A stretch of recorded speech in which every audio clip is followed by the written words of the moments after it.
Iya, baik. Selamat pagi semuanya. Yang mau aktifkan videonya boleh, supaya kita sama-sama apa ya, menjaga integritas. Jangan sampai gara-gara tidak ada video kita buat aktivitas yang lain. Saya ulangi lagi, selamat pagi, salam sejahtera bagi kita semua. Moga-moga semua tetap sehat. Dan kuliah hari ini merupakan pertemuan ke-14 dari 16 kali tatap muka yang direncanakan termasuk dengan ujian akhir. Jadi dalam pertemuan ke-15 minggu yang akan datang atau pertemuan yang kita sepakati itu, kalau tidak salah hari Jumat ya, kalau tidak salah itu adalah pertemuan terakhir. Harapan saya semua boleh hadir, semua bisa bergabung untuk kita sama-sama mendapatkan materi di pertemuan terakhir untuk mata kuliah ini. Baik, hari ini saya coba akan menjelaskan masih terkait dengan sumber-sumber dan data-data kependudukan, tetapi lebih saya kerucutkan atau stressing poinnya adalah kepada bagaimana kualitas dari data kependudukan itu sendiri. Ya, ini menjadi lanjutan dari evaluasi data kependudukan yang sudah kalian simak, dan saya bersyukur sekali selama streaming berlangsung saat itu saya pantau ada sekitar 50-an orang yang on streaming dan yang juga menyimak dan bukan peserta kuliah. Saya tidak tahu siapa, mungkin fans kalian atau keluarga kalian atau juga fans kita bersama. Itu ada sekitar 157 orang termasuk kalian yang ikut menyaksikan materi itu. Ya, kita bersyukur mereka juga belajar bersama selain kalian. Entah ya siapa itu, anggaplah mereka adalah pendukung dan fans gelap kita. Harapannya ke depan mereka juga bisa mempelajari lebih lanjut lagi. Oke. Seperti pengantar tadi, saya akan presentasikan materi pertemuan kita yang ke-14 hari ini, yaitu terkait dengan kualitas data kependudukan. Mungkin saja di dalam penyajian akan terjadi lag, delay, dan seterusnya, harap maklum, karena kita baru melewati badai. Dan beberapa sambungan jaringan itu masih mengandalkan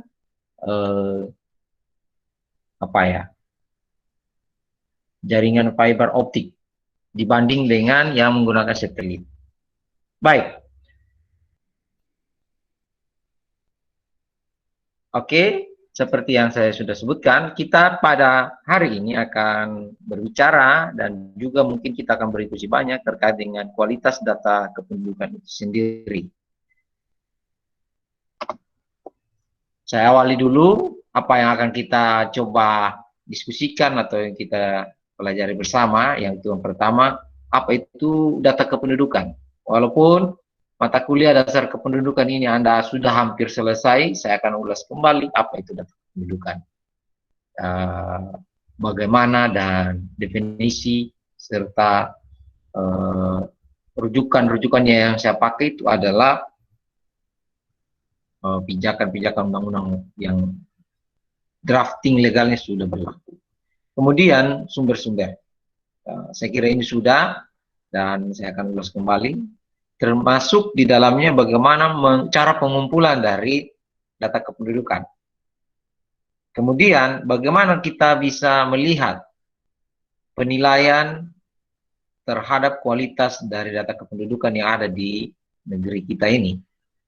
Ya. Seberapa besar pengaruh, manfaat, dan faktor-faktor penentu di dalamnya. Serta di bagian terakhir, kita juga akan berbicara terkait solusi mengatasi rendahnya kualitas data kependudukan. Ya, besar harapan saya, data kependudukan kita itu semakin hari semakin baik, ya kan? Apalagi teknologi semakin maju. Ya, demikian. Baik. Kita masuk pada subtopik yang pertama. Ingatkan saya kalau misalnya saya terlalu cepat dan Anda kehilangan koneksi atau perlu pengulangan di item-item tertentu, silakan langsung bisa bersuara dan memberikan tanggapan, komentar ataupun informasi. Baik. Menurut undang-undang, ini rujukan legal draftnya atau secara undang-undang yang berlaku di tahun 2013 nomor 24 menyatakan per definisinya bahwa data kependudukan ini adalah data perseorangan atau individu warga negara dan atau data agregat. Agregat itu kumpulan-kumpulan yang terstruktur sebagai hasil dari kegiatan pendaftaran penduduk dan pencatatan sipil. Ya. Ya, tidak heran kalau ada Dinas Kependudukan dan Pencatatan Sipil. Sebenarnya ini perintah undang-undang yang diterjemahkan oleh pemerintah baik di pusat, provinsi, ya, dan kabupaten. Kalau di pusat itu langsung ditangani oleh Kementerian Dalam Negeri. Ada juga beberapa definisi yang menyatakan bahwa data kependudukan adalah semua tampilan data penduduk yang diperoleh dalam bentuk resmi maupun tidak resmi yang diterbitkan oleh badan-badan pencatatan kependudukan. Dalam hal ini bisa jadi adalah lembaga-lembaga swasta atau non pemerintah dan pemerintah itu sendiri. Kalau selama ini yang kita tahu dan memang memegang hak untuk pengumpulan data secara resmi adalah Badan Pusat Statistik dan juga Dinas Kependudukan dan Pencatatan Sipil. Tapi ada juga lembaga-lembaga swasta yang turut mengumpulkan data kependudukan, termasuk lembaga-lembaga pendidikan. Ya. Yang paling banyak itu terkait dengan survei. Sementara registrasi kependudukan dan juga sensus itu domain dari Badan Pusat Statistik dan juga Dinas Kependudukan dan Pencatatan Sipil. Nah, dalam berbagai bentuk, baik angka, grafik, gambar, dan lain-lain. Itu data kependudukan. Per definisinya. Nah, pertanyaan yang mendasar bahwa agregat yang terstruktur hasil kegiatan pendaftaran yang secara resmi diterbitkan dan dimanfaatkan, tentu kita inginkan datanya bermutu. Bukan data awal-awal, bukan data fiktif, ataupun data rekaan yang hanya menyenangkan atasan atau untuk keperluan proyek pengumpulan data atau penelitian sesaat. Oke? Jadi jauh di dalam tujuan pengumpulan data itu harusnya melekat kualitas data itu sendiri. Kualitas dari data kependudukan itu sendiri. Oke? Nah, di dalam Undang-Undang Nomor 24 itu juga tentang administrasi kependudukan, sebenarnya data sudah dikelompokkan. Ya, data dikelompokkan di dalam 4 jenis. Yang pertama itu adalah data pribadi. Data pribadi itu sendiri diterjemahkan atau per definisinya adalah data individu atau perseorangan tertentu yang disimpan, dirawat, dan dijaga kebenaran serta dilindungi kerahasiaannya. Yaitu di pasal 1.22. Ya, itu data pribadi. Jadi Anda, saya itu disimpan datanya, dirawat, dan dijaga kebenaran serta dilindungi kerahasiaannya. Jadi tidak sembarang orang mengambil data kita. Bayangkan kalau misalnya data satu keluarga kita itu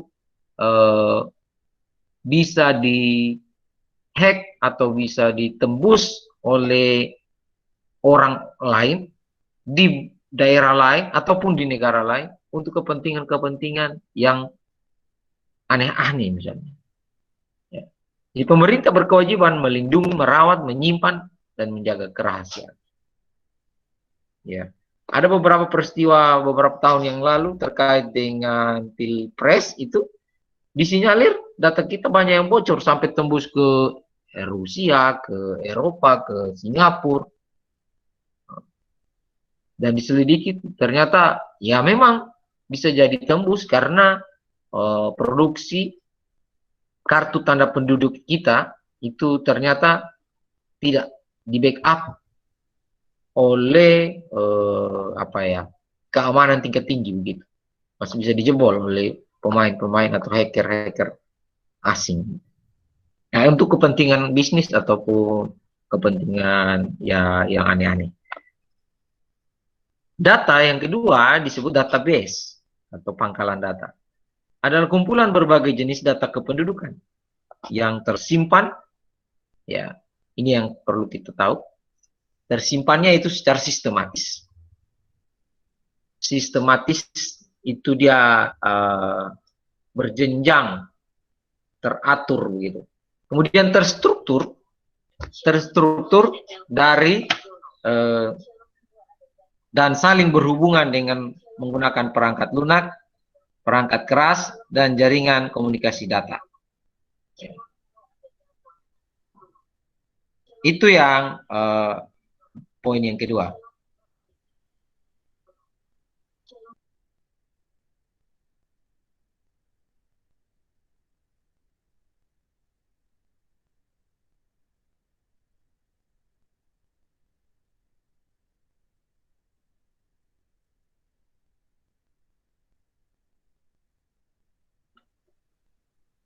Ya, saya lanjut. Ada telepon dari Dinas Kesehatan Lembata. Baik.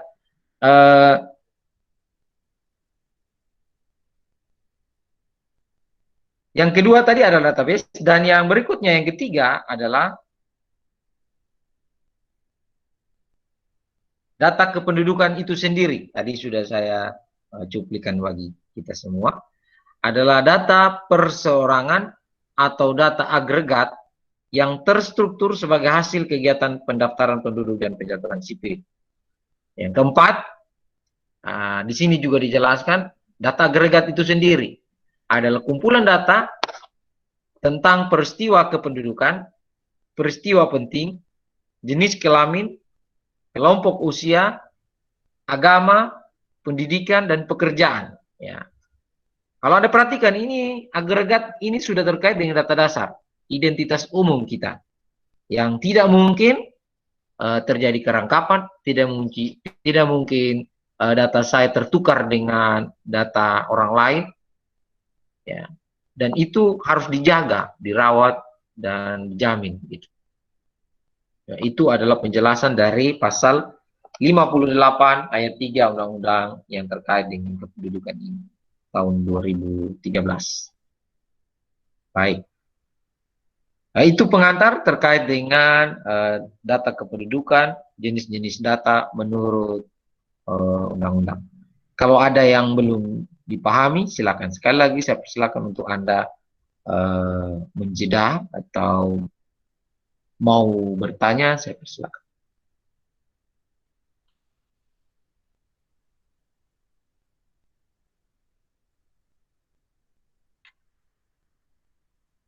Ya, pada slide dan pertemuan yang lalu, saya sudah menyinggung juga bahwa data kependudukan ini hanya ada 3 sumbernya, ya kan? Itu secara resmi. dan berlaku umum di negara kita. Yang pertama itu adalah sensus penduduk. Sudah saya jelaskan panjang lebar pertemuan sebelumnya. Yang kedua itu survei. Ya, ini lebih melengkapi sensus dan juga lebih beraneka ragam sesuai dengan maksud dan tujuan dari peneliti atau lembaga. Dan yang ketiga itu adalah registrasi. Registrasi kependudukan. Ya. Di sini yang bermain peran penting itu Kemendagri dan juga dinas-dinas kependudukan dan catatan sipil.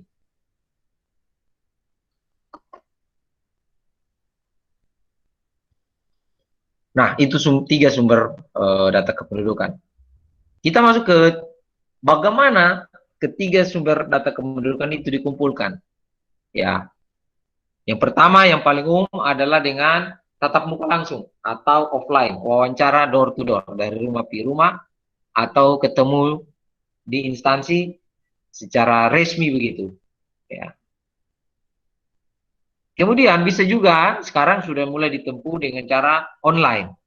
Ya, apabila kalau kita perhatikan ini online ini akhir-akhir ini dipakai sebagai alternatif penting untuk mencegah juga terjadinya penularan. Walaupun sebenarnya asalkan standar dan protokol kesehatan itu diterapkan dan juga masyarakat bisa menerapkan secara mandiri dan menjaga kesehatan dirinya, sebenarnya online offline masih bisa, tapi karena ya mungkin karena beberapa keterbatasan dalam survei, sensus saja sendiri yang lalu itu kan masih juga mengandalkan online.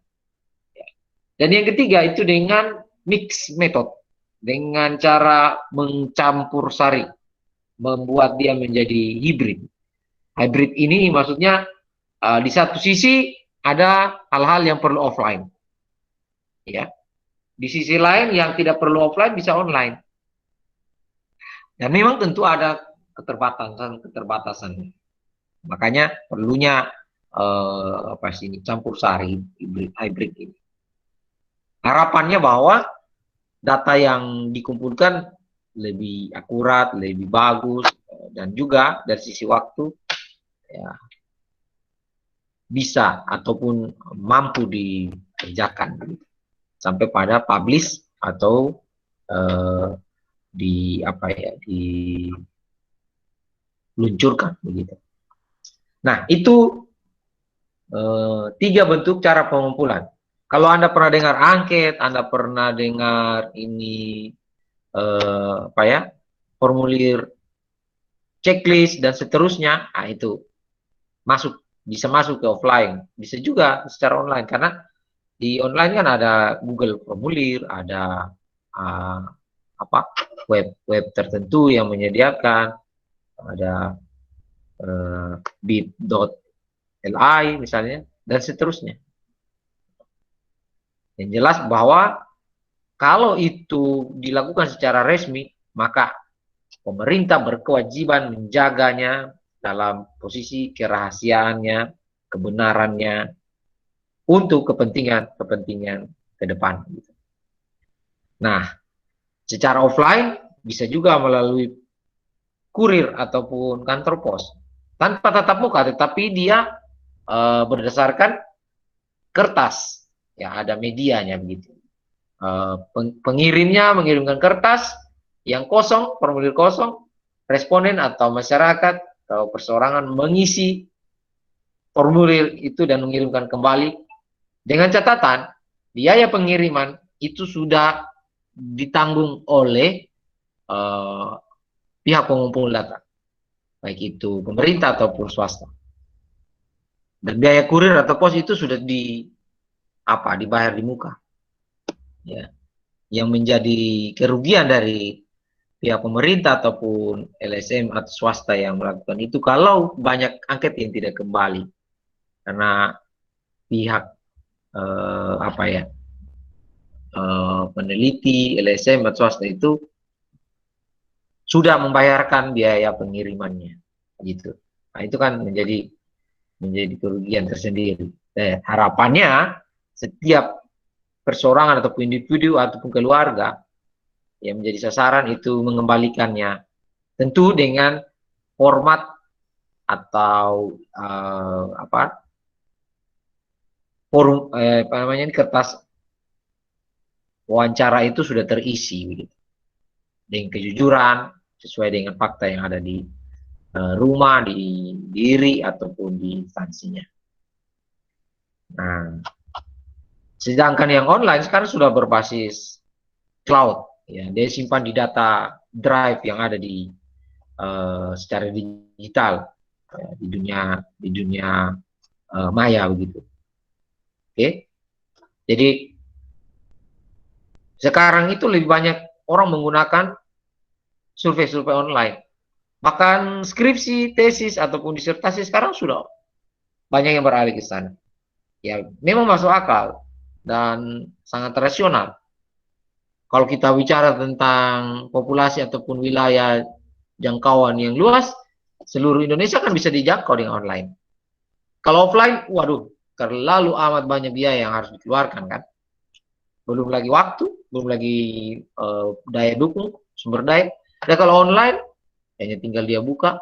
Dan Anda lihat, berbagai survei ataupun penelitian-penelitian bahkan menawarkan kompensasi bonus, baik itu voucher, baik itu pulsa gratis ataupun pulsa listrik, dan bahkan juga pembayaran BPJS dan sebagainya. Itu untuk menarik dan mengucapkan terima kasih. Ucapan terima kasih kepada yang sudah berpartisipasi. Ya, itu jauh lebih murah sebenarnya dibanding dia harus menemui langsung dengan jangkauan wilayah penelitian yang luas. Dengan 34 provinsi, kita hanya bisa menjangkaunya dengan online kan. Namun memang ada keterbatasan kita. Ya, kalau hybrid ya percampuran. Ada bagian yang offline, ada beberapa bagian yang online. Baik, kalau kita bicara terkait dengan kualitas data sendiri, kita harus masuk kepada aspek hukumnya. Bahwa data yang berkualitas itu secara hukum dijamin. Ya, bukan data yang tanpa ada ranah hukumnya atau tanpa ada duduk pangkalnya. Sehingga baik peneliti atau pencacat atau pengumpul data, lembaga atau instansi, baik pemerintah atau non-pemerintah itu memiliki tanggung jawab.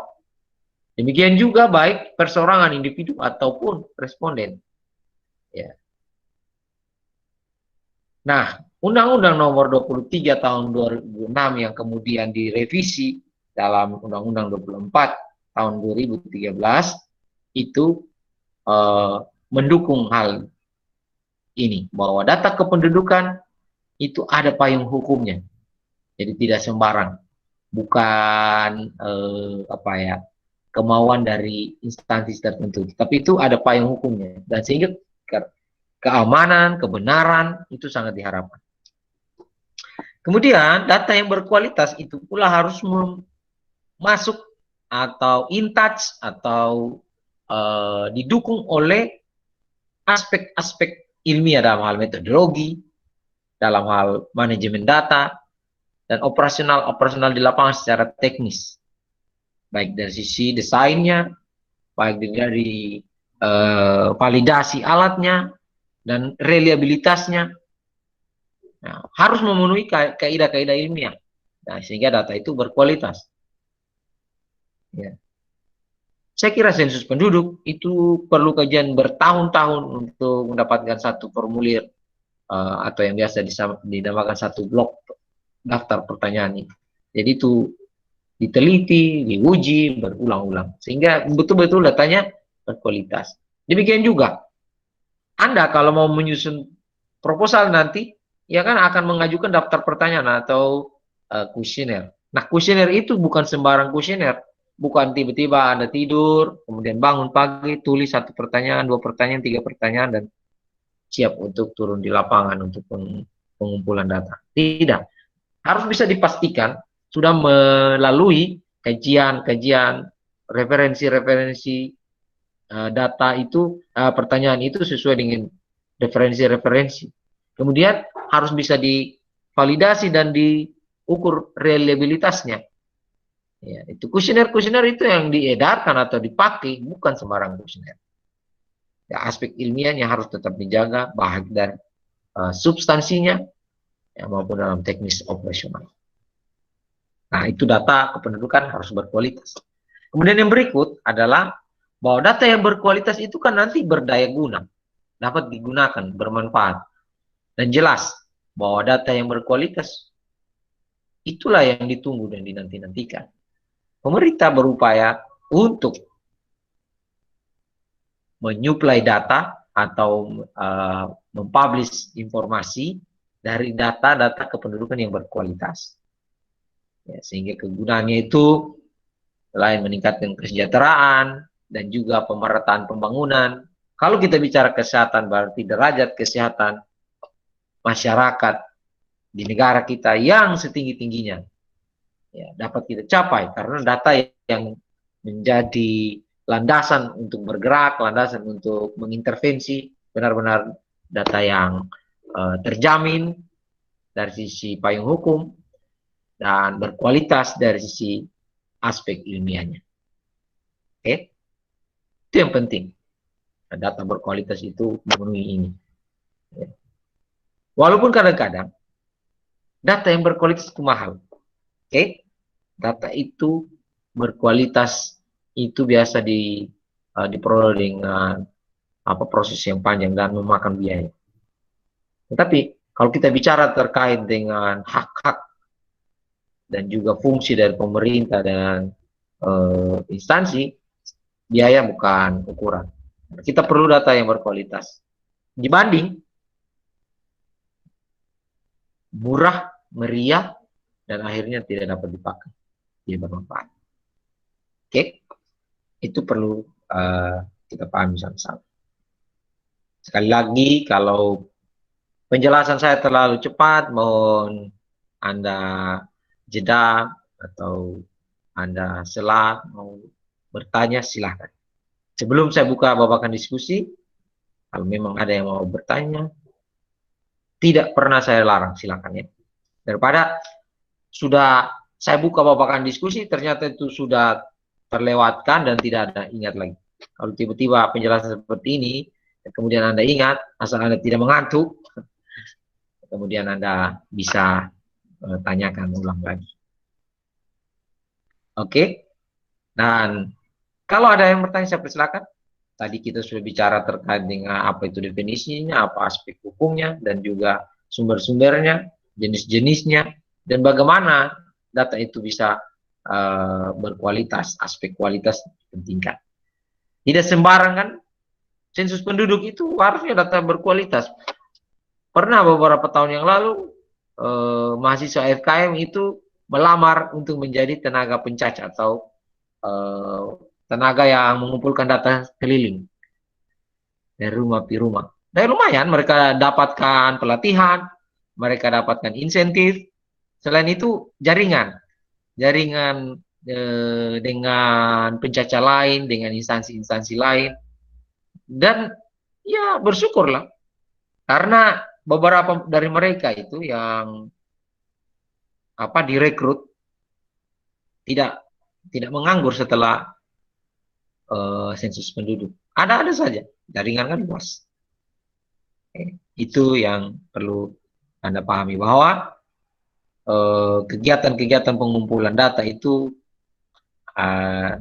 harusnya ditunjang dengan memang kualitas baik dari sisi manajemennya, sumber dayanya, dan juga informasi yang dihasilkan. Baik. Kalau tidak ada, saya akan tetap lanjutkan. Mudah-mudahan kalau ada, ya teringatkan. Baik. Kita pindah ke subtopik berikutnya. Data yang berkualitas ditentukan oleh beberapa hal. Ya. Yang pertama, bagaimana kita semua yang terlibat, baik itu yang ditanyai atau penanya ataupun yang bertugas yang menaungi kegiatan pengumpulan data itu, dalam hal ini instansi ataupun pemerintah ataupun pemerintah, memahami terkait dengan pendataan itu sendiri. Ya.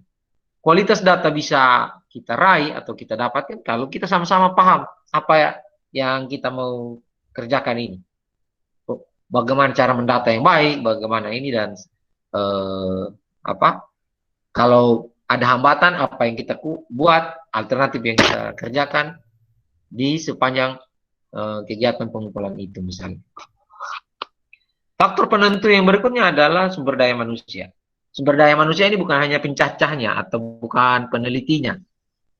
Mulai dari instansinya, pencacahnya, pewawancara, atau mungkin dalam tenaga di lapangan, responden itu sendiri atau perseorangan, keluarga, dan juga petugas manajemen datanya. Ya, penting kan? Kadang-kadang kan orang yang turun di lapangan berbeda dengan orang yang menginput ataupun menganalisis dan menginterpretasi. Berbeda dengan orang yang mempublikasi. Berbeda dengan orang yang mendiseminasi. Berbeda dengan orang yang bertanggung jawab keseluruhan dari awal sampai akhir. Nah, itu sumber daya. Penentuan kualitas data juga terkait dengan itu. Kemudian, penentuan kualitas data atau penentu kualitas data itu juga bisa terjadi karena dukungan yang full, dukungan yang tinggi dari instansi terkait, organisasi perangkat daerah atau instansi-instansi non pemerintah. Ya. Faktor penentu berikutnya adalah pembiayaan untuk pengumpulan data, manajemen data yang berkaitan erat dengan intervensi nanti yang akan dibuat ataupun kemanfaatan dari data itu. Harapan kita, pemerintah mengharapkan juga bahwa data-data yang dikumpulkan memang data-data yang realita, data-data yang benar dari pengakuan yang jujur dan dimanfaatkan lagi untuk kepentingan bersama.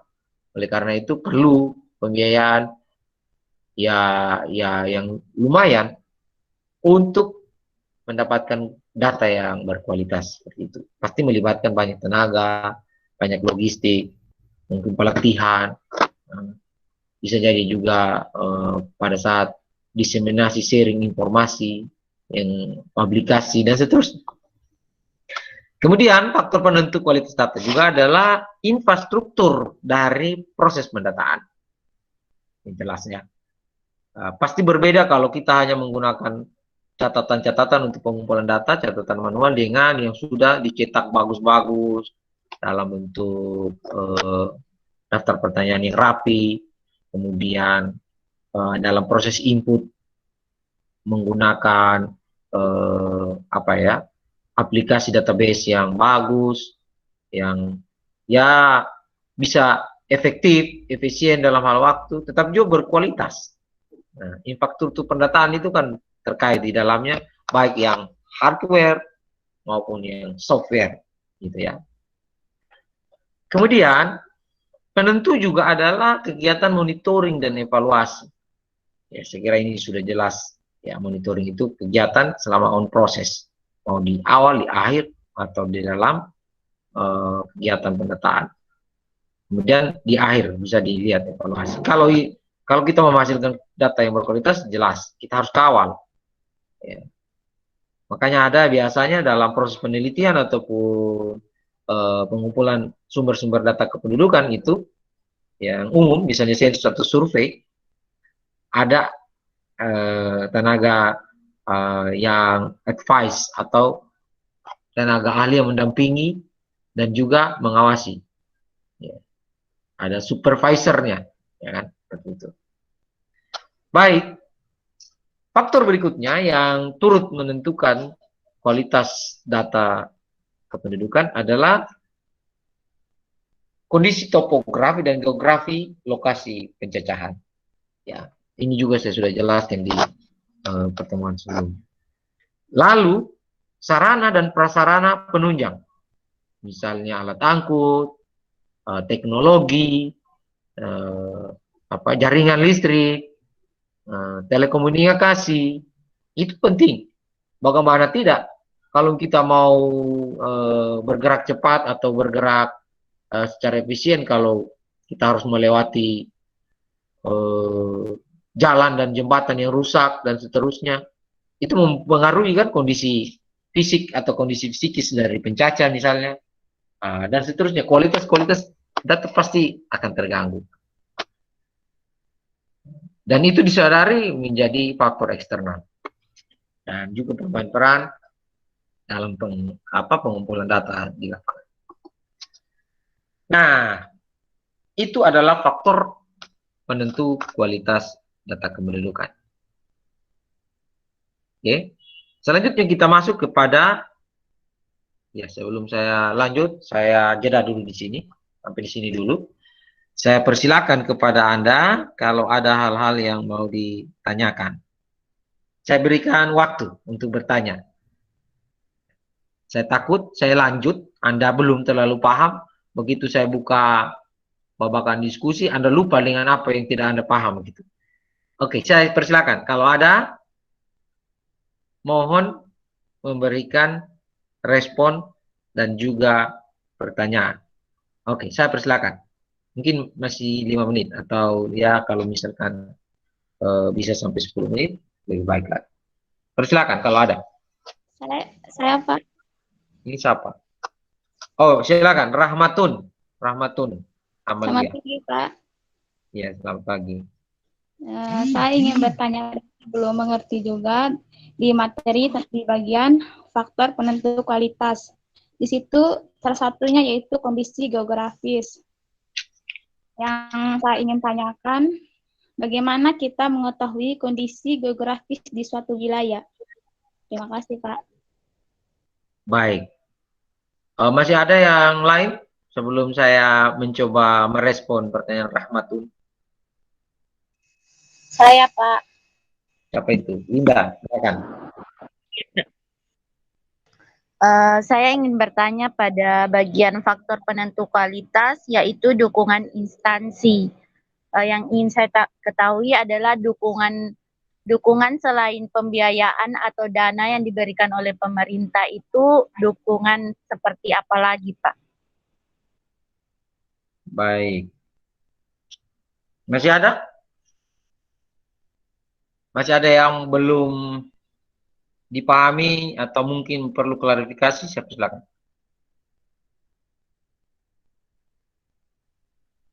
Saya, Pak. Ini siapa? Ignasia, Pak. Ignasia Octavian. Ignasia. Oke, silakan Ignasia.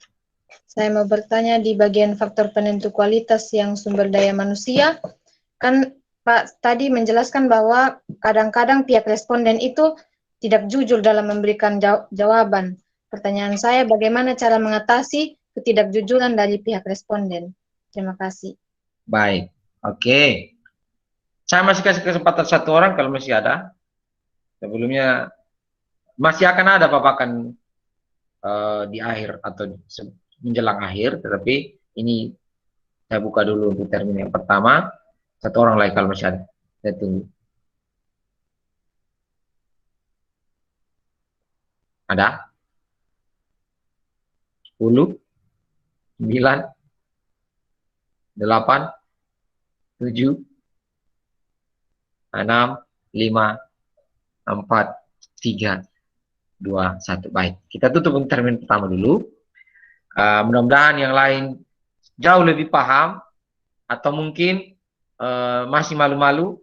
Saya bilang, saya sudah jinak, tidak ganas-ganas juga. Baik, saya akan coba merespon pertanyaan dari Rahmatun, Winda, dan Ignatius. Mudah-mudahan memuaskan ya. Yang pertama, Rahmatun. Terkait dengan kondisi geografi dan topografi. Begini, kegiatan survei ataupun sensus itu kan sudah direncanakan jauh-jauh. Pasti jelas. Sensus penduduk itu pasti sudah mencari kondisi dari wilayah masing-masing yang akan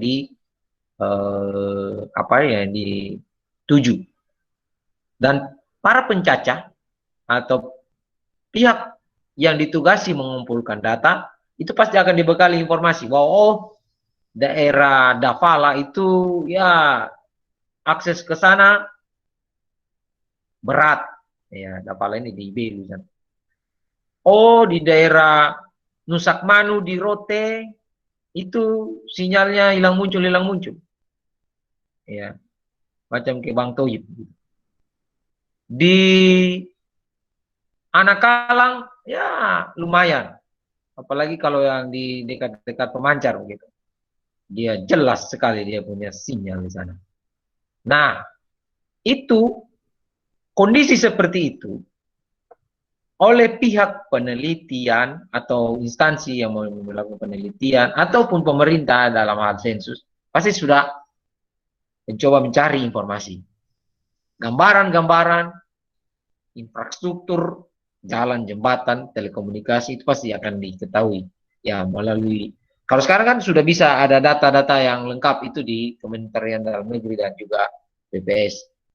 Kalau Anda punya kesempatan untuk membrowsing, silakan Anda cari informasi terkait dengan potensi desa. Itu data PODES, itu sudah tergambar jelas seluruh desa. Apalagi sekarang adalah Kementerian Pembangunan Desa Tertinggal, itu ada indeks desa membangunnya, itu data-data di situ jelas. Oh, di desa ini ada berapa jembatan, di desa ini jalan yang sudah diaspal ada berapa, oh di desa ini berapa ini lembah ataupun jalan yang terjal dan seterusnya ada. Nah, jangan khawatir. Dan itu disediakan oleh pemerintah untuk kepentingan-kepentingan, ya itu tadi, dalam hal pengumpulan data. Peneliti-peneliti pasti harus memiliki data itu. Tidak harus tidak harus turun dulu. Oh, kita turun dulu 1 bulan sebelum penelitian ke survei dulu. Ya boleh sih kalau misalnya kita punya kemampuan ataupun dukungan tenaga, biaya dan ini yang cukup.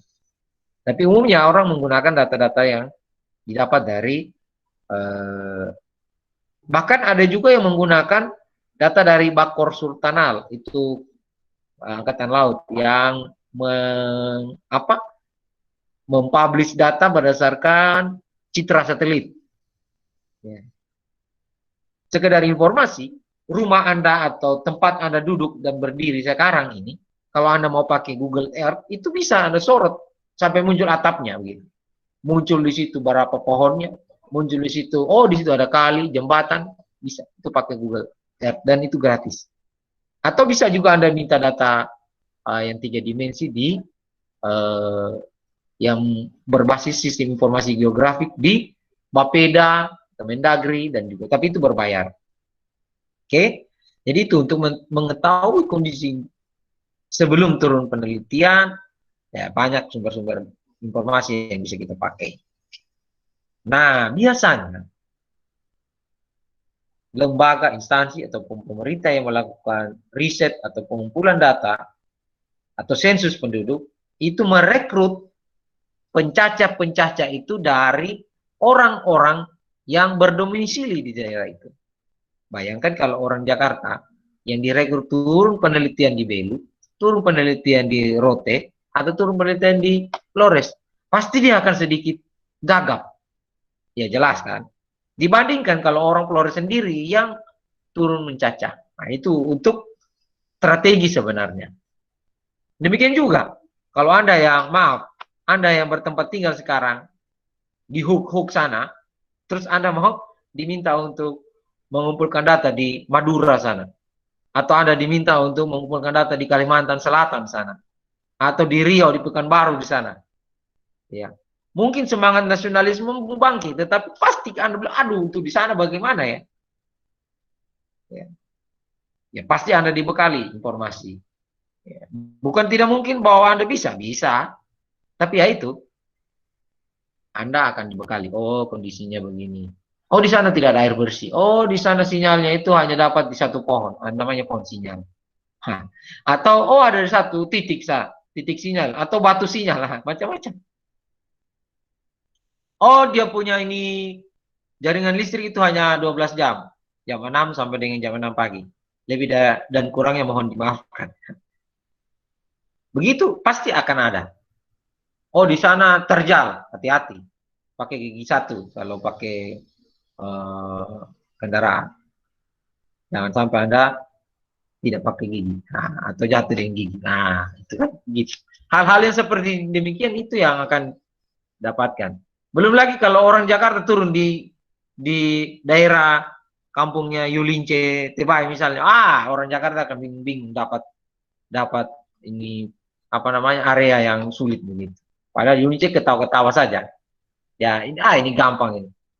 Kan seperti itu. Realita di lapangan harus didapatkan jauh-jauh sebelum turun. Makanya perlu ada persiapan briefing ataupun bahkan training. Kalau sensus penduduk itu, kalau saya tidak salah ingat, dia di training sekitar 2 bulan. Ya, 2 bulan itu. Tidak berkelanjutan sih, ada jedanya dan terus. Supaya tahu mereka digambarkan dan seterusnya. Oleh karena itu juga, kalau peneliti-peneliti mandiri, pasti sudah harus tahu daerah yang dia mau penelitian. Tidak mungkin saya tutup mata, oh saya mau penelitian di Biak sana. Oh saya mau penelitian di Tidore sana, padahal saya belum pernah turun. Pasti saya akan gagap. Oke? Itu penjelasan dari saya.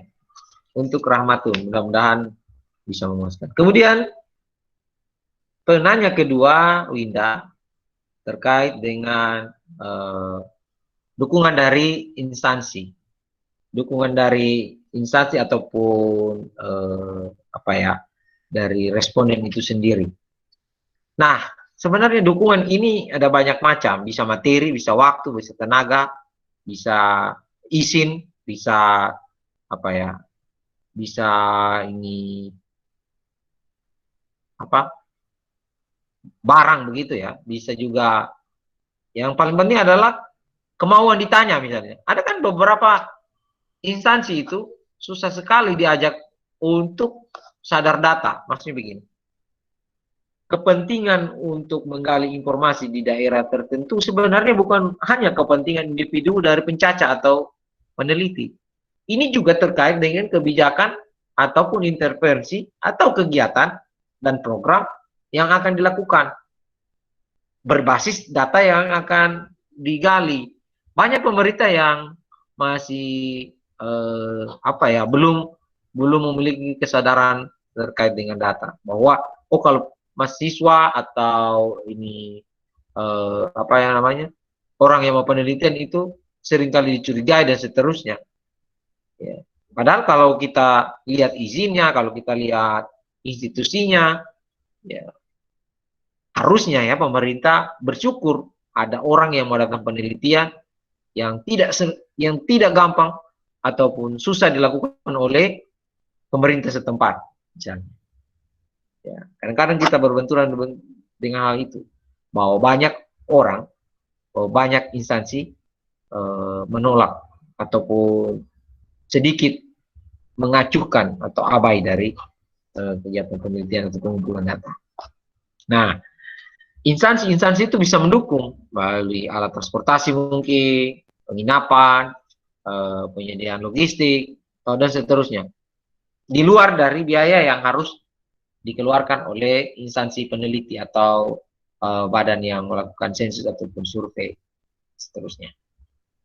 Oke, dukungan-dukungan itu bukan hanya dukungan material, tapi juga baik dari izin, baik dari informasi, dan juga kesempatan dan seterusnya. Demikian. Yang berikut pertanyaan dari Ignacia. Terkait juga dengan SDM. Bagaimana kita bisa memastikan bahwa informasi yang diperoleh itu adalah informasi yang jujur. Ya. Tugas kita adalah menuliskan respon yang dia kemukakan. Jadi ingat ya, ada yang namanya responden, ada yang namanya informan. Responden itu kan dia hanya menjawab ya, tidak, oh ya benar, oh salah, oh begini, begitu. Oke? Kalau informan, selain ya benar, oh tidak dan salah, ataupun apa, informan bisa juga menambahkan selain yang ditanyakan. Ya, baik responden maupun informan, itu kita mau integritas dalam hal menjawab kan. Nah, bagaimana kita dapat tahu dia jujur? Saya kira pihak peneliti pasti akan meng-cross-check. Meng-cross-check itu bisa melalui pertanyaan-pertanyaan yang relate dengan pertanyaan terdahulu, atau bisa juga meng-cross-check dengan tokoh-tokoh publik yang ada di situ. Ya. Atau tokoh agama, atau bahkan tetangga, atau bahkan kader, atau bahkan bidan, atau bahkan pihak keamanan misalnya. Itu bisa. Kita bisa menggali. Dan kita akan tahu bahwa itu jujur. Yang jelas begini. Kita bukan polisi etika dan kita bukan hakim yang bisa, Bapak ini jawab sembarang saja. Bapak ini kayaknya ini Bapak karang-karang. Tidak ada begitu. Dalam proses wawancara kita tidak bisa menjudge orang. Ya. Tugas kita hanya mencatat respon. Namanya responden. Respon itu apa yang kalian dapatkan, itu yang ditulis. Dia mau jujur, itu urusan belakang. Dia maksud saya dia tidak jujur, itu urusan belakang. Nah, di dalam penelitian, kita tidak bisa mempatok 100% data, itu 100% benar. Makanya kan, ada rangkaian-rangkaian yang kita harus lakukan, supaya benar-benar data kita berkualitas. Ya. Termasuk bagaimana memotivasi diri kita sendiri, memotivasi pemerintah setempat, dan memotivasi calon responden ataupun responden di depan kita supaya dia rileks, percaya, dan jujur. Gitu. Kan ada orang begini, dia tidak akan jujur kepada orang yang dia tidak percayai, betul tidak?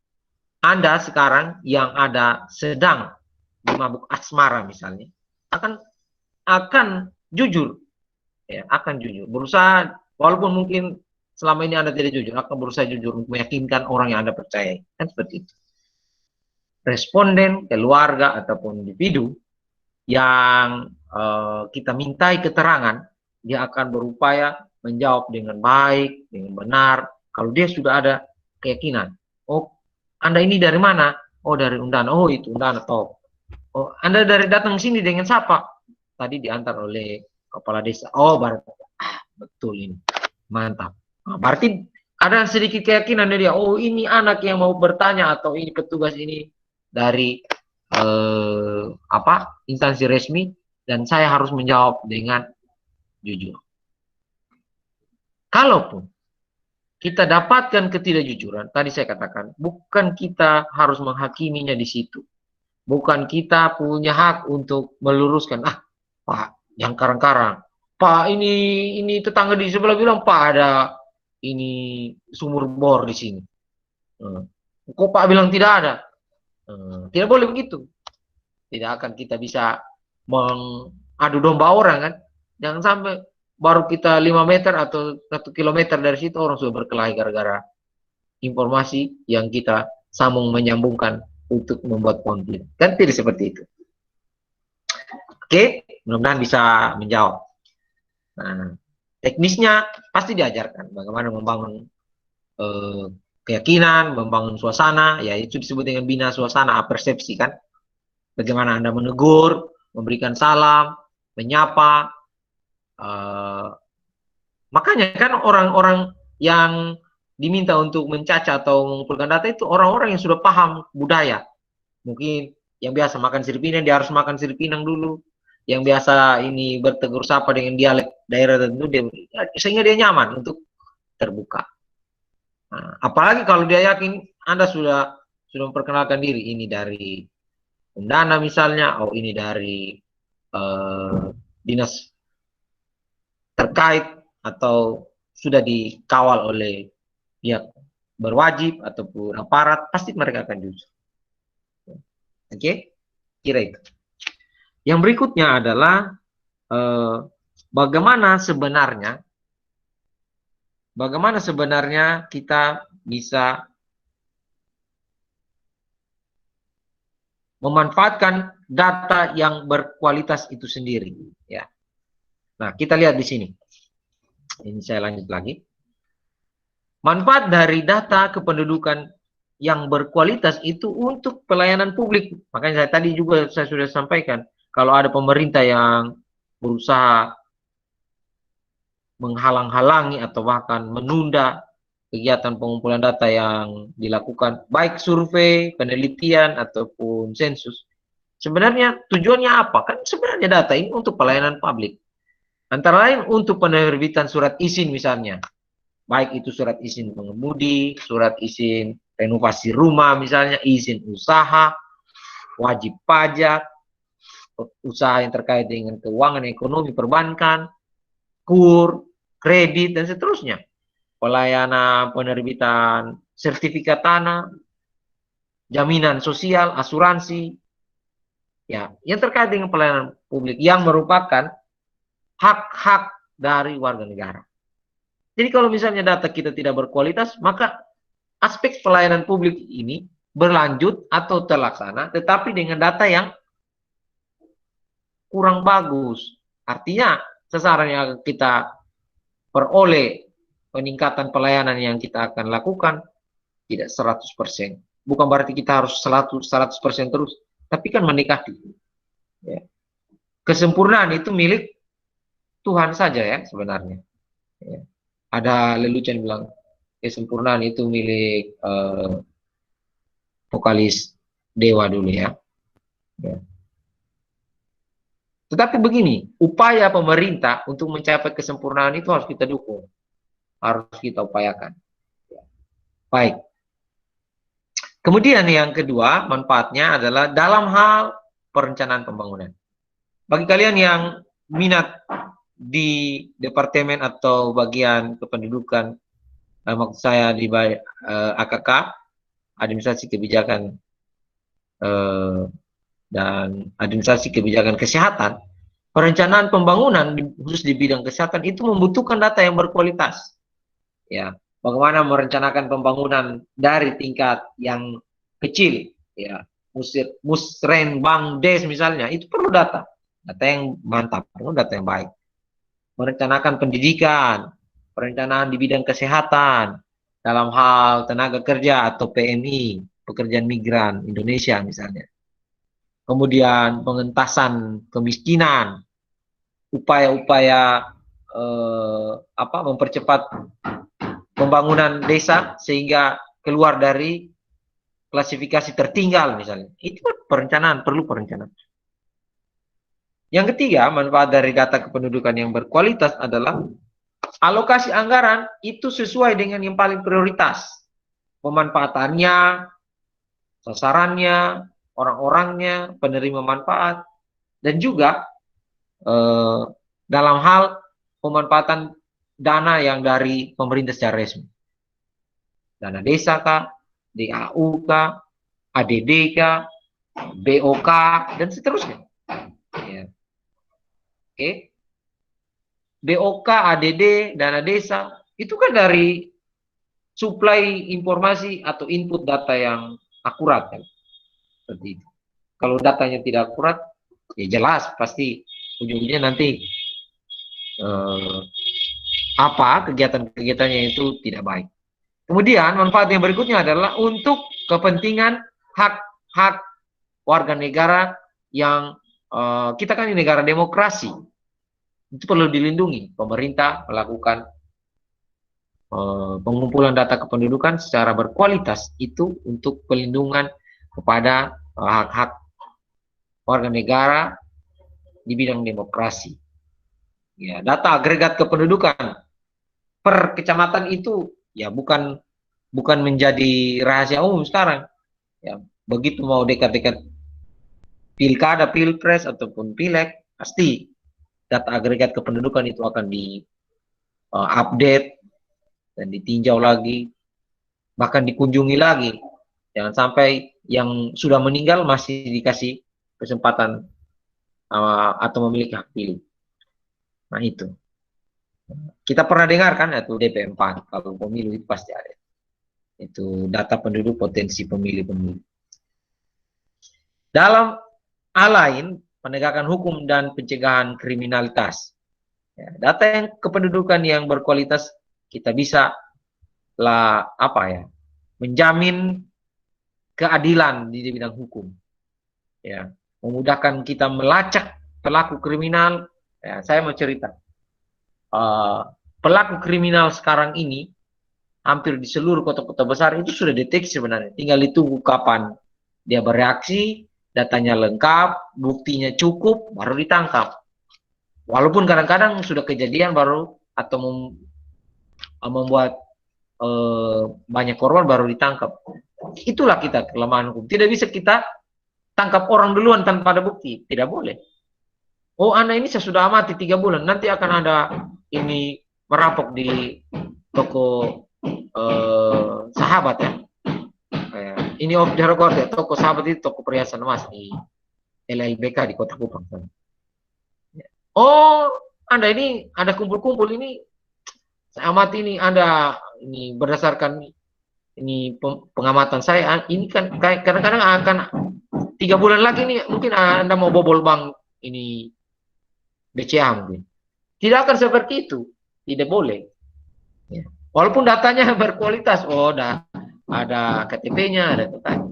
Nah, kalau hanya motif, itu sangat berat. Dia perlu bukti. Nah, sayangnya, pada saat dia sudah melakukan, baik kejahatan kemanusiaan ataupun kejahatan administratif, ya, dia boleh ditangkap kalau ada bukti. Ya. Sekarang kan kalau bicara tentang kejahatan harus ada 2 buktinya. Nah, kalau hanya 1 bukti kadang-kadang masih bisa terlepas. Nah, data berkualitas menunjang penegakan hukum dan pencegahan kriminal. Mencegah perdagangan orang. Ya, ini kalau data berkualitas kan kita tahu. Ya, banyak sekarang terjadi penyelundupan orang melalui perbatasan di Kalimantan ataupun di Sulawesi menuju ke Malaysia ataupun Brunei Darussalam misalnya, atau di Batam sana menuju Singapura atau Malaysia, Thailand dan seterusnya. Nah, kalau data berkualitas itu kita bisa cegah. Tapi kalau misalnya satu orang calon tenaga kerja asing atau tenaga PMI punya 5 data KTP, itu kan dia bisa ditahan di Bandara El Tari. Tetapi dia pindah ke Manggarai sana yang jalur ke Denpasarnya lancar, dia tidak ditahan, dia lolos lagi. Di Denpasar dia ditahan, dia pindah ke Surabaya dan di Surabaya dia lolos lagi. Kan seperti itu. Kalau data kita tidak berkualitas. Tapi kalau satu orang hanya punya 1 KTP dan sudah terekam dalam basis data di semua bandar udara atau imigrasi, ya pasti jelas. Ya kan? Begitu. Kemudian bisa diantisipasi jauh-jauh hari. Ataupun kalau terjadi sesuatu di negara tujuan bekerjanya, ya pihak kedutaan besar, pihak imigrasi, dan juga pemerintah, Kementerian Luar Negeri bisa langsung mengontak keluarganya atau mendampingi untuk memenuhi kepastian hukum dari warga negara itu. Nah, itu karena data kependudukan berkualitas. Saya kira demikian. Nah, sayangnya dari aspek petugas pencacah, dalam hal kualifikasi pencacah, kita seringkali lemah. Ya. Pertama, kelemahannya karena tingkat pendidikan yang rendah. Ya, sekarang petugas pencacah itu pasti diminta ya S1. Jarang sekali sekarang petugas pencacah itu adalah SMA ataupun SMP. Ya. Itu menjadi syarat dan kualifikasi yang utama. Oke. Karena itu terkait dengan kemampuan dia menerjemahkan pertanyaan, menyusun atau membedah daftar pertanyaan, menanggap respon dari responden, menuliskan hasil, dan seterusnya. Ya. Kemudian tingkat pengetahuan yang rendah. Ya, ini kalau misalnya kita mau riset terkait dengan kesehatan, terus kita minta orang yang bukan berbasis pendidikan kesehatan, ya pasti pengetahuan ke arah kesehatan dia akan terbatas. Hendaknya kalau kita mau riset tentang kesehatan, basis pendidikan terakhir dari pencacah itu harus orang yang berpendidikan kesehatan begitu. Kemudian yang berikutnya adalah kendala di kualifikasi dari pencacah atau petugas pencatatan adalah sikap negatifnya. Ya, sikap negatif ini itu biasanya terbangun karena mungkin ada ketidakpuasan, ada pengalaman masa lalu, atau kepahitan yang belum terselesaikan. Maksud saya kepahitan ini adalah problem kejiwaan, problem bawah sadar, atau problem fakta yang menimpanya dan tidak bisa dihindari, dan masuk ke dalam dirinya yang tidak bisa dia ungkapkan. Lahirlah sikap negatif. Sudahlah, ini kepentingan pencatatan juga hanya untuk proyek kok. Sudah ini orang yang senang-senang kita ya, kita yang susah-susah. Karang-karang sudah. Buat apa melayani dia kok? Dia juga jago apa? Kok ini hanya untuk kepentingannya kok kita yang repot. Nah, sikap-sikap negatif ini yang ada di dalam diri pencacah yang bisa menyebabkan data kita tidak terrekord atau terekam dengan baik. Yang keempat, motivasinya kurang. Ya, dia kerja sesuai dengan yang dia tahu. Hal-hal yang baru, inovatif, dia abaikan. Sudah kok ini kita diminta begini saja, bukan apa kita terlalu ambil pusing dengan yang begitu begini. Motivasi untuk majunya kurang. Ya. Itu menghambat. Kemudian memiliki jiwa mengadvokasi, menasehati atau mengayomi orang yang kurang. Nah, itu bahaya. Ya.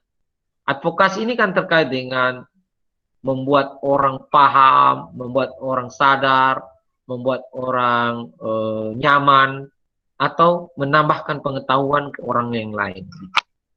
Ya. Bisa juga melindungi hak-hak dari orang yang dimintai atau digali informasinya. Oke. Berikutnya, kendala-kendalanya adalah sarana dan prasarana penunjang yang kurang lengkap. Oh ya, pastilah orang yang sudah motivasi baik, orang yang sudah pendidikannya bagus, sikapnya positif, kemampuan advokasinya baik, ternyata mau ke sana kendaraan tidak ada, harus jalan kaki berkilo-kilo, ya, mendaki gunung lewati lembah, ya, sungai mengalir indah ke samudra, itu pasti dia akan merasa bagaimana, akhirnya kemampuannya itu menjadi berkurang, atau tiba-tiba dia tersesat, ya dia tidak tahu mau arah jalan pulang kemana, karena kemampuan sarana dan prasarana yang kurang memadai, atau bahkan laporannya terlambat karena sinyal, karena listrik, atau hal-hal manual lainnya. Oke, kendala berikutnya adalah kurangnya skill, keterampilan. Ya, bagaimana menggali informasi, bagaimana memprobing informasi. Probing itu adalah istilah bagaimana mencari lebih ke dalam, mencari lebih jauh dari sekedar ungkapan di awal-awal. Oh begini, tapi kalau begini kira-kira begini, atau ya pancing menjadi lebih lengkap informasi yang didapatkan. Itu harus ada latihannya. Ya, bagaimana menyapa, bagaimana sikap tubuh, gestur, bagaimana meyakinkan, bagaimana membangun suasana, itu kan harus dilatih. Ya. Demikian juga petugas registrasi di dinas-dinas, kan bagaimana senyum, sapa, salam itu kan harus terpartir, harus ada di dalam diri pelayan publik kan. Orang mau datang urus KTP, bukannya petugas macam ke orang Kupang bilang kuasa misalnya, ya atau dia tidak nyaman, tidak ramah, atau dia tidak menganggap bahwa warga masyarakat itu adalah tamu yang harus dihormati. Kadang-kadang seperti itu. Kendala-kendala di dalam petugas pencatatan ataupun pencacat. Oke? Itu hal-hal yang sering kita dapati dan menjadi kenyataan di dalam mencapai kualitas data. Walaupun kadang-kadang ya jauh panggang dari api. Walaupun dalam penelitian juga sering kali kita berikan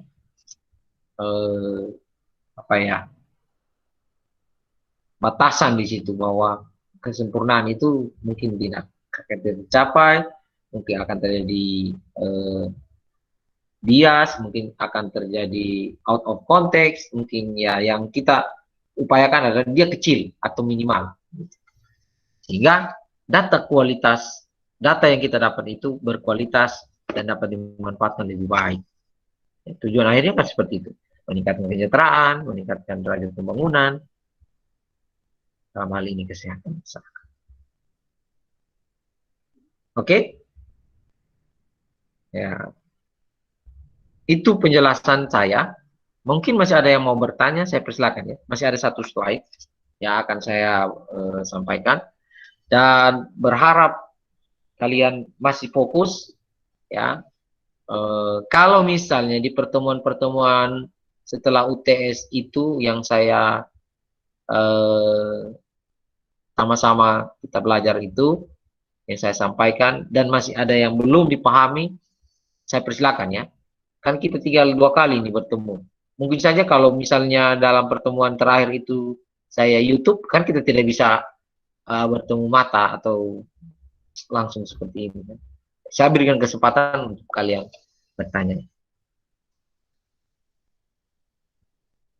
Oke, saya jeda dulu, masih ada satu slide. Kalau ada yang mau bertanya, aktifkan videonya atau angkat tangan seperti biasa. Saya buka kesempatan lagi untuk kita berdiskusi. Bukan hanya bertanya ya, kalau ada yang mau menyampaikan sesuatu terkait dengan pengalaman yang setidaknya akan menambah informasi baik bagi kita, atau ya biasa kita sebut memberikan good vibes bagi orang lain, yes. Saya persilakan.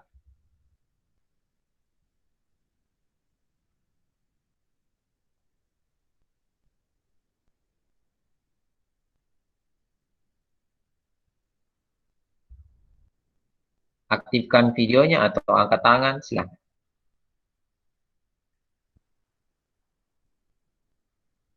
Kalau masih ada. Saya, Pak. Ini siapa? Videonya ada? Martina. Silakan Martina.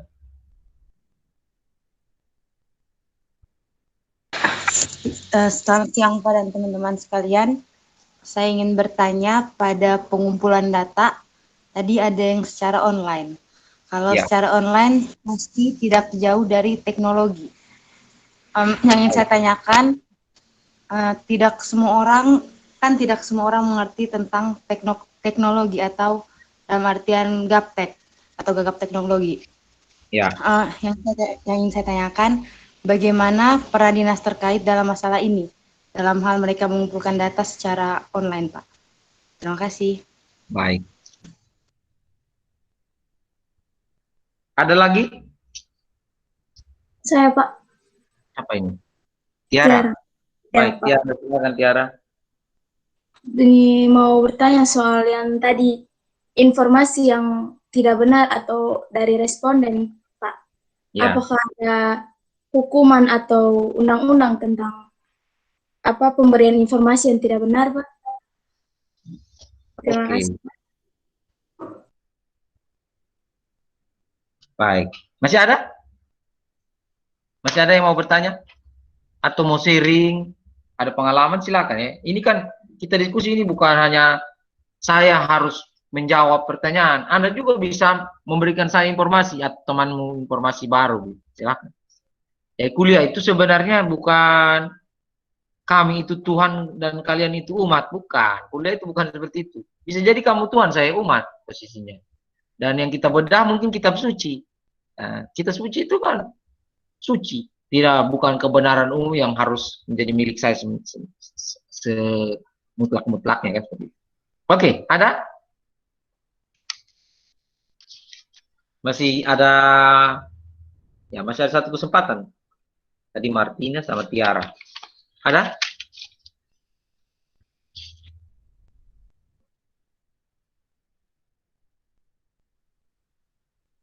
Saya masih menunggu. Martina belum aktif videonya, mungkin gangguannya. Baik, kalau tidak ada ya? Oh tidak. Oke, saya coba respon. Kalau misalnya belum puas, silakan ditanggapi kembali ya. Atau mungkin ada yang mau tambahkan. Martina, tadi dikatakan bahwa bagaimana strategi ketika pengumpulan data secara online itu ada hambatan di lapangan. Apalagi kalau pihak respondennya atau calon responden atau masyarakat itu gagap teknologi. Oke. Hal-hal semacam ini di dalam briefing awal sebelum turun di lapangan pasti sudah didiskusikan. Saya menyampaikan itu karena persiapan turun di lapangan itu sudah memikirkan bagaimana infrastruktur di dalamnya atau infrastruktur di lapangan. Bagaimana respon yang akan terjadi ya, atau prediksi dugaan respon yang akan terjadi dari pihak masyarakat kepada pencacat atau petugas. Ya pasti mereka sudah akan prediksi atau duga-duga. Nah, untuk menghindari hal-hal yang tadi sudah disampaikan oleh Martina bahwa nanti gagap teknologi akhirnya tidak didapat data yang baik, saya kira perlu strategi atau kiat dengan menggabungkan atau tadi hybrid. Kalau dia tidak bisa online, perlu kita dekati dengan offline. Ya, yang online itu umumnya sudah dipikirkan ada pada responden daerah kota-kota besar. Jarang kan sekarang kota-kota besar yang tidak punya atau tidak bisa mengakses internet kan, sudah jarang sekali. Kalau kita mau bicara persen, ya antara 1 sampai dengan 2% saja untuk kota-kota besar. Tapi kalau sudah kita bicara daerah suburban, ya atau urban, ya mungkin kita lihat kondisinya. Ya, maka perlu kiat-kiat seperti itu. Kalau dia tidak mampu atau tidak merespon dengan online, ya perlu kita dekati dengan offline atau gabungan begitu. Ya. Informasi terkait gagap teknologi itu banyak kita akan dapatkan dari provider penyedia alat atau penyedia jaringan telekomunikasi. Ya kan? Saya mau bercerita dulu, ini intermezzo. Awalnya kalian ketemu itu barang yang smartphone atau HP sekarang itu, apakah Anda langsung lihai? Tik tik tik tik langsung bisa bikin TikTok. Tik tik tik tik oh bisa langsung ini bikin email. Atau ada proses begitu. Mungkin 1 hari 1 malam Anda tidak tidur amati itu HP sampai lowbat selobet-lobetnya begitu. Proses itu pasti dialami oleh setiap orang. Ya kan? Apalagi barang baru. Apalagi kalau itu barang jatuh, waduh itu tidak bisa tidur lagi. Kan seperti itu. Pengalaman saya seperti itu. Saya tidak tahu Anda ya. Kalau Anda punya pengalaman yang sama ya cukuplah Anda dan Tuhan yang tahu begitu. Artinya begini. Mengadop teknologi itu butuh proses. Begitu juga dengan masyarakat di pedesaan. Saya yakin dan percaya pada saat pemancangan awal tiang telekomunikasi di daerahmu itu, mungkin ada pesta besar-besaran, mungkin ada korban, karena luapan kegembiraan akan munculnya tahapan baru dalam hidup masyarakat di situ. Tetapi tidak serta-merta saat itu diluncurkan, orang semua langsung paham teknologi. Oke, oleh karenanya ya di daerah yang masih susah sinyal, pasti kita akan pakai hybrid gabungan. Tapi menurut Telkomsel, ya jangkauan coverage itu apa ya, smartphone ataupun traffic lalu lintas data di NTT itu ya lumayan lah, bukan 50%, sudah ke arah sampai ke 70% begitu. Jadi memang masih ada daerah yang belum terpenuhi atau belum, istilah kalau dalam sistem informasi masih ada daerah blank spot. Ada daerah yang memang tidak ada sinyal di situ. Atau ada hanya jam-jam tertentu yang tadi saya bilang. Ada di titik atau batu tertentu. Ada di pohon tertentu. Bahkan di dalam rumah, ada di kamar tertentu. Mungkin Anda tidak pernah alami, tapi saya yakin orang-orang di Kabupaten Kupang yang dekat saja pernah mengalami seperti itu. Ya, kalau Anda pergi di daerah-daerah Amarasi atau di Ampuang, itu ada daerah yang masih sampai dengan sekarang dia tidak terjangkau. Nah, pasti kita akan dekati dengan offline. Ya. Memang butuh tenaga, tenaga biaya yang ekstra. Oke, itu suka dukanya dalam pengumpulan data di lapangan. Jangankan itu, sensus penduduk yang baru-baru 2020 itu kan begitu. Selain online, ada juga offline. Walaupun di kota ada juga offline. Karena begini, ada juga orang yang malas mengisi data online kan. Sudah ada Google formulir, tapi begitu dia klik, apa lagi ini? Nah, itu harus didapatkan datanya.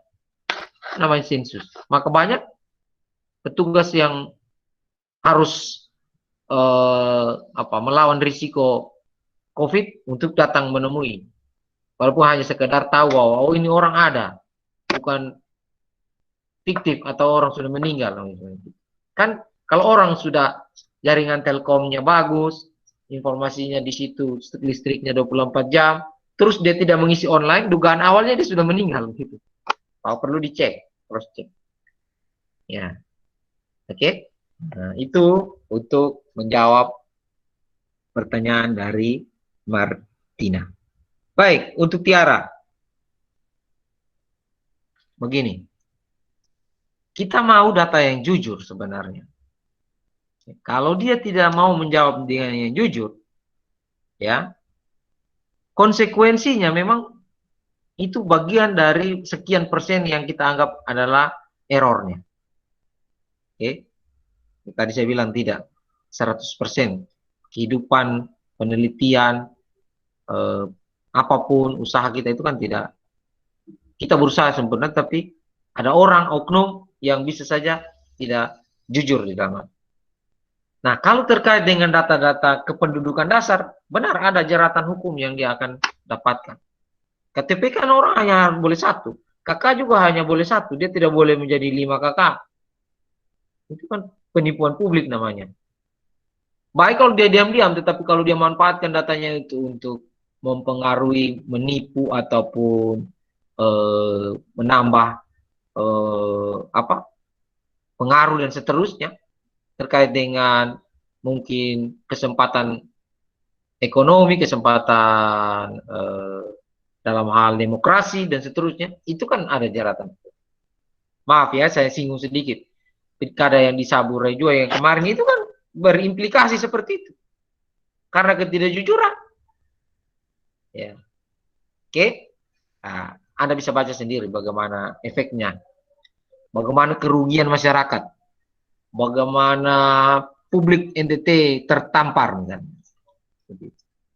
Mungkin karena ketidaktahuan atau mungkin karena pihak tertentu yang kurang koordinasi dari awal. Dianggap aman saja. Sudah terakhir baru bilang, aduh tidak aman. Nah itu. Ya bisa saja seperti itu. Tapi terkait dengan kejujuran dalam hal penelitian, dalam hal sensus, sangat penting Dan kalau disalahgunakan atau dibuat hal yang aneh-aneh, ya tanggung jawab nanti ke depan jika ada apa-apa.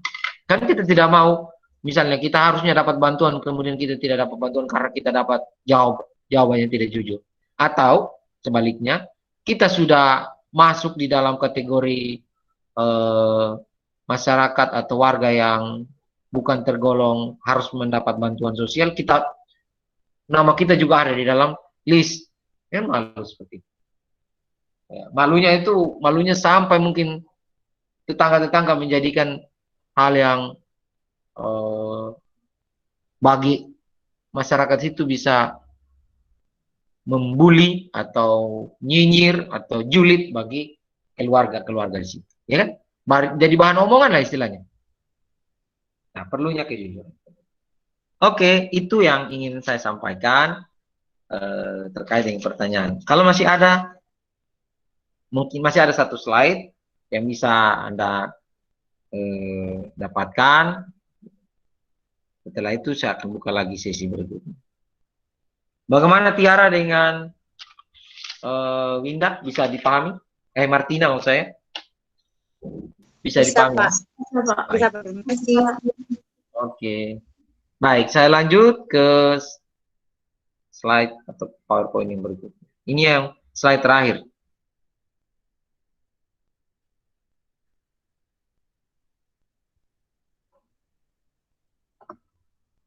Kalau kita bicara kualitas data yang lemah, pasti harus ada solusi-solusi yang kita tawarkan. Ya, berbagai informasi, penelitian-penelitian ilmiah yang sudah dipublish, saya ringkaskan. Solusi mencapai kualitas data kependudukan. Yang pertama, perlunya pendidikan dan pelatihan. Baik secara mandiri, baik secara terencana. Ya, itu penting. Kita mau membuat orang mengerti dengan hal baru, ya harus dididik, dilatih. Oke. Kemudian harus ada monitoring melekat, pengawasan melekat di prosesnya. Ya kan? Pengawasan di tahapan-tahapan itu. Harus, kalau kita mau cari kualitas data itu, monitoring harus jelas dan benar gitu. Ada hal-hal yang aneh langsung luruskan. Ya, ada yang berlebihan dikurangi. Ya, seperti itu. Lalu infrastruktur pengumpulan datanya, baik hardware-nya maupun software-nya, itu harus bersahabat. Maksudnya begini, kalau Anda mau mengisi suatu form dan ternyata itu merepotkan Anda atau menyusahkan Anda, pasti ada sedikit keengganan atau kemalasan. Dibanding kalau hanya Anda klik-klik, atau mungkin formatnya lebih menarik,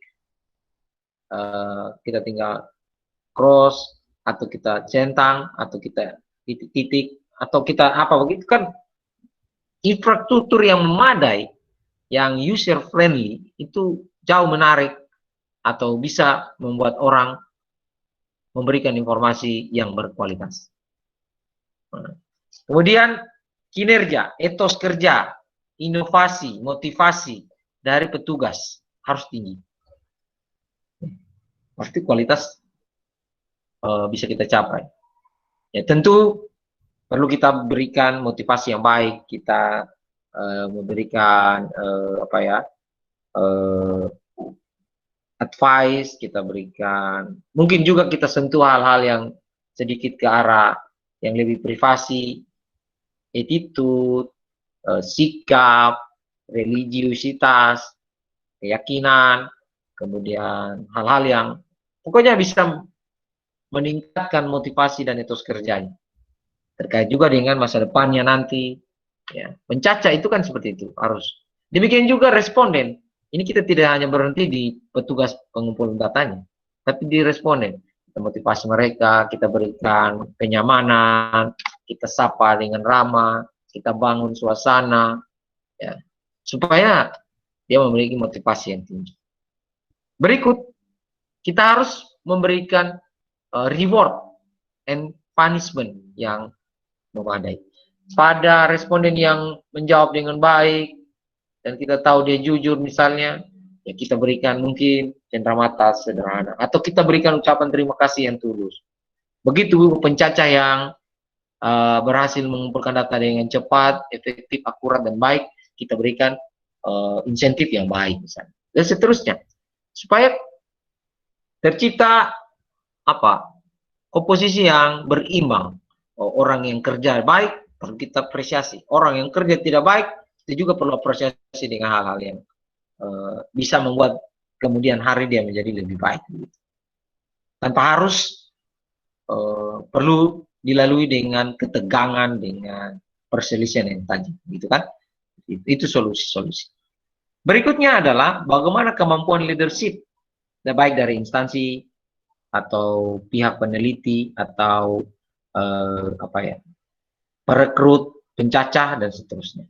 Leadership dan manajemen dalam hal proses mulai dari awal, pengumpulan data, entry, analisis, interpretasi, publish, diseminasi informasi. Itu harus berjalan dengan baik. Jangan sampai orang dijanjikan di awal mendapatkan insentif, sudah publish, tidak dapat insentif.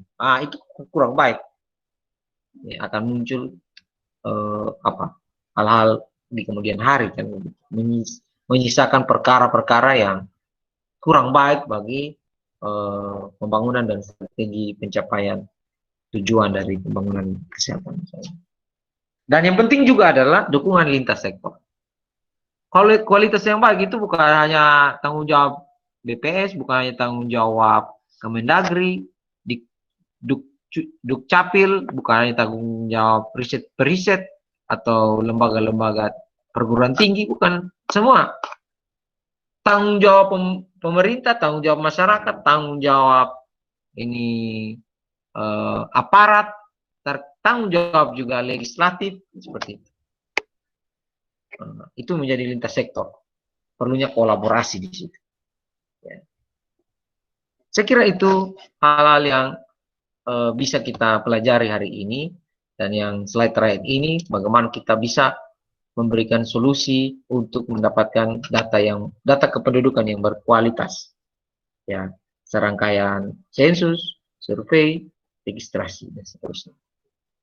Sekedar informasi, sebenarnya di pertemuan terakhir ini, di 2 pertemuan terakhir ini, Anda diminta untuk survei ke Dukcapil, BPS terdekat di lokasi Anda. Ya. Ya, tanpa saya saya minta Anda turunlah di 1 minggu ini. Ya, tidak perlu Anda laporkan bahwa sedetail mungkin begini, tapi ini adalah motivasi yang saya ingin Anda langsung lihat, orang di dinas Dukcapil begini prosesnya. Ya. Data-data ini yang diperlukan. Ya, tidak perlu izin, ya, tidak perlu izin dari kampus, ya. Ini maksud saya Anda langsung praktikkan. Kalau Anda yang di kampung, di pelosok yang tidak punya atau jauh dari Dukcapil, jauh dari BPS, Anda bisa langsung ke kelurahanmu di mana Anda tinggal. Coba, istilahnya begini, Anda waktu luang manfaatkan. Ya, saya tidak paksa, ya. Maksud saya, apa yang kita sampaikan, Ibu Mas Rida sampaikan dan saya sampaikan, itu bisa membekas dengan kunjungan seperti itu. Ya, tidak perlu terlalu rame-rame, ya, tidak perlu. Kalau misalnya ada berdekatan, ada teman kelas yang ini bisa berjanjian, pergilah cari tahu, data-data yang dimaksudkan Pak ini, mengurus akta itu apa yang kita harus siapkan, akta pernikahan, akta perceraian, akta kematian. Kalau kita sebenarnya mengurus kakak itu apa, ya? Bisa lihat formatnya. Iya. Kalau misalnya di sana ditanya, untuk apa sebenarnya? Tidak, ini kan kami baru dapat kuliah dari dosen, tapi kami diminta untuk lihat nyatanya bagaimana. Prosesnya berapa menit. Nah, pelayanan publik itu kan 1 orang harusnya dilayani paling kurang lamanya itu 10 menit. Tapi kalau kamu sudah berjam-jam, ternyata negara kita ini belum sesuai dengan aturan.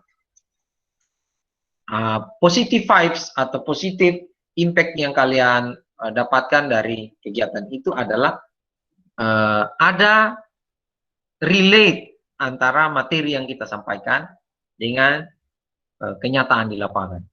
Ya, silakan ya. Tidak perlu Anda kumpulkan hasil dokumentasi atau apa. Yang penting Anda bisa melihat secara nyata. Bagus lagi kalau misalnya Anda bisa sampai ke Badan Pusat Statistik, bercengkrama, berdiskusi di sana, melihat, atau sekedar baca-baca di perpustakaan. Oke? Nah, itu sebenarnya kompetensi juga yang harus Anda dapatkan. Tapi saya tidak mau paksakan karena begini, ini kan lagi suasana pandemi.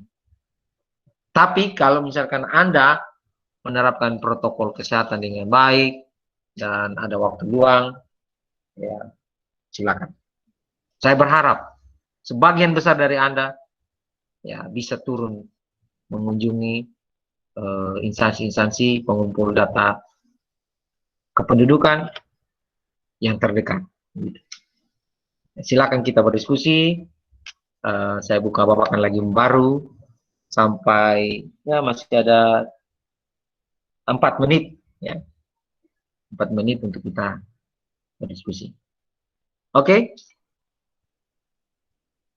Ada yang mau bertanya atau mau sharing, mau klarifikasi, saya persilakan.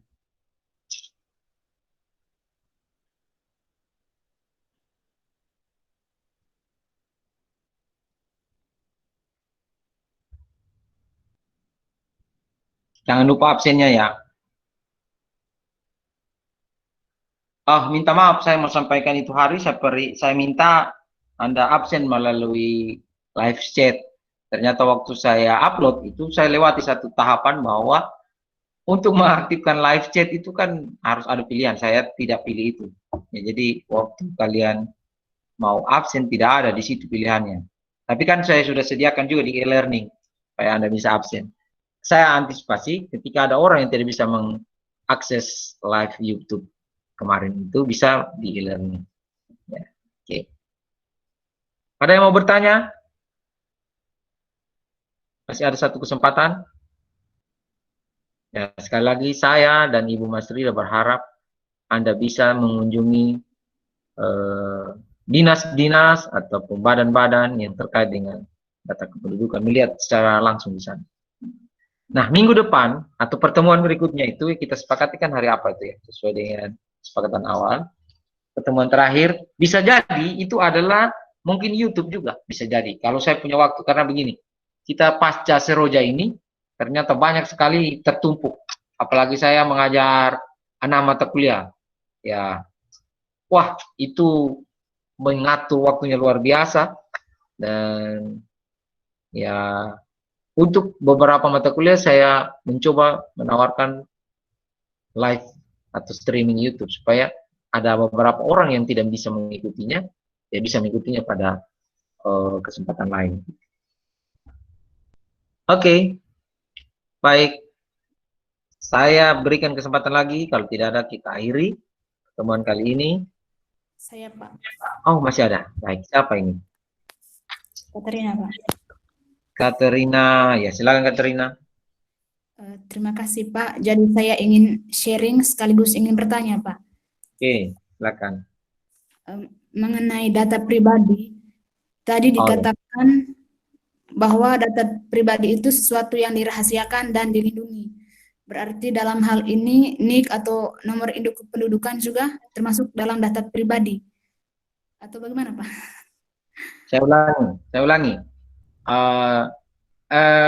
Yang Anda pahami mengenai data pribadi itu apa sebenarnya? Data-data pribadi mengenai misalnya pekerjaan atau tempat tinggal. Oke. Nah, sekarang yang ingin Anda tanyakan? NIK, Pak, mengenai NIK. Nah, nomor induk itu kan? Iya, Pak. Oke. Bagaimana? Berdasarkan pengalaman saya, Pak, kalau mau registrasi kartu kan harus itu menggunakan NIK. Waktu itu saya mau meregistrasi kartu menggunakan NIK saya, tetapi komennya NIK sudah digunakan sebanyak 3 kali untuk regis kartu, Pak. Jadi sudah tidak bisa. Ya, saya jeda, saya potong dulu. Waktu itu secara sadar Anda pernah menggunakan registrasi dengan NIK Anda atau ada orang lain dugaannya? Saya tidak tahu ada orang lain atau tidak, Pak. Tapi untuk NIK saya satu kali baru registrasi. Baik. Nah, NIK itu kan tersebar.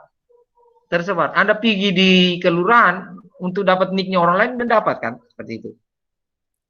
Bisa. Atau kalau Anda punya tempat fotokopi, orang fotokopi KTP yang rusak itu apakah pihak yang mau minta fotokopi disuruh langsung bakar ya? Kan tidak. Kelalaian kita, kelengahan kita sendiri. Atau begini, saya kasih contoh. Dulu waktu kita belum semodern ini kan, waktu kita mau isi pulsa kan, nomor-nomor kita catat situ kan, ada buku di konter begitu. Tahu tidak, data itu sekarang banyak orang salah gunakan. Nah, fotokopi KK, fotokopi KTP itu harus hati-hati. Sekarang data-data seperti itu atau foto KTP di-upload di media sosial itu tidak boleh sebenarnya. Orang bisa pakai. Contoh, ya, betul tadi yang Katerina buat. Tanpa Katerina tahu orang sudah pakai registrasi kartu seluler untuk mendapatkan izin menggunakan kartu itu. Bisa jadi. Itu terlalu bisa. Ya. Atau dia dapat print out kartu tanda penduduk pemilih pemula misalnya lengkap, itu kan NIK-nya itu. Ya itu dia pakai. Dia bisa meregistrasi sebanyak-banyak mungkin, bukan atas nama NIK asli atau orang asli, tetapi atas nama dia. Hanya untuk kepentingan-kepentingan. Dan itu harusnya pihak provider dalam hal ini Telkomsel atau Grapari harusnya meng-cross check kembali data-data itu. Tapi kan kita tidak pernah dapatkan setelah kita meregistrasi kartu, kita tidak pernah dapatkan informasi 6 bulan setelah kita registrasi, benarkah Anda itu Katerina? Benarkah Anda itu Yendris? Kan tidak pernah. Pihak Telkomsel tidak pernah buat seperti itu. Harusnya pihak Telkomsel dan pihak Kemendagri dalam hal ini di Dukcapil harusnya kerjasama, harusnya. Tapi kan kita tidak. Yang terjadi nanti besok-besok ya seperti itu. Katerina kalau rusak kartunya mau apa lagi susah. Ya pakai nih orang lain lagi. Nah itulah. Kelemahan-kelemahan itu kita sadari terakhir-terakhir. Ya. Atau pada saat Anda misalnya mendaftarkan nomor HP untuk ikut kuis atau apa, jangan heran itu dipakai orang lain untuk membombardir Anda dengan SMS rayuan, bujukan dan ataupun tipuan. Ya tinggal kita juga sendiri sekarang mawas diri. Ini aneh-aneh ini, jangan langsung terhipnotis. Wih, dapat 125 juta dari apa gitu. Wih, ini betul, ini saya punya mama sudah ada di kantor polisi, dia punya adik ada, langsung kirim pulsa. Atau, ini Pak dosen nomor ini, minta pulsa, ya kenapa kita tidak kasih? Hati-hati. Jangan sampai gara-gara begitu Anda punya presiden baik, presiden buruk kepada dosen tersebut, padahal dosen itu ada terhack dia punya kartu kan seperti itu. Oke. Saya kira itu mudah-mudahan bisa bermanfaat dan kita sama-sama mau sendiri. Apapun itu jangan langsung kita respon. Berikhtiar dengan baik, berakhlak dengan baik, berprasangka dengan baik, beraktivitas dengan baik. Kerjakan semuanya hanya untuk kemuliaan Sang Pencipta. Saya kira kamu akan dilindungi, kamu akan diselamatkan begitu dari mara bahaya bencana ataupun penipu atau pencuri atau perampok. Oke, itu saja. Kita ketemu kesempatan berikutnya. Mudah-mudahan hal ini semua dari awal yang saya sampaikan bisa membekas dan bisa bermanfaat. Sekali lagi saya berharap Anda bisa mengunjungi tempat-tempat pencatatan registrasi penduduk atau dinas-dinas untuk mendapatkan secara langsung, secara nyata apa-apa itu prosesnya di sana. Baik, kalau tidak ada, saya akhiri. Minta maaf kalau ada hal yang kurang berkenan. Silakan Anda dokumentasikan sendiri, aktifkan kameranya dan dokumentasikan untuk apa ya, dokumen Anda ketika Anda perlu verifikasi ketika di absen Anda mungkin ada yang kekeliruan dalam hal sistem. Oke. Silakan Anda dokumentasikan, saya juga dokumentasikan. 1, 2, 3. Oke, sampai ketemu. Tetap sehat. Salam buat keluarga semuanya. Tuhan memberkati kita. Selamat pagi. Selamat siang, sorry. Selamat siang, Pak. Selamat siang, Pak. Terima kasih, Pak. Iya, sama-sama. Selamat siang, Pak. Selamat siang, Pak. Puasa, Terima kasih, Pak. lanjut ya. Puasanya dilanjutkan. Winda kan masih puasa kan? Atau sudah berhenti? Masih, Pak. Oh, masih semangat. Dignas official ini namamu Dignas ya? Atau nama akun? Ya, Pak. Lupa diganti, Pak.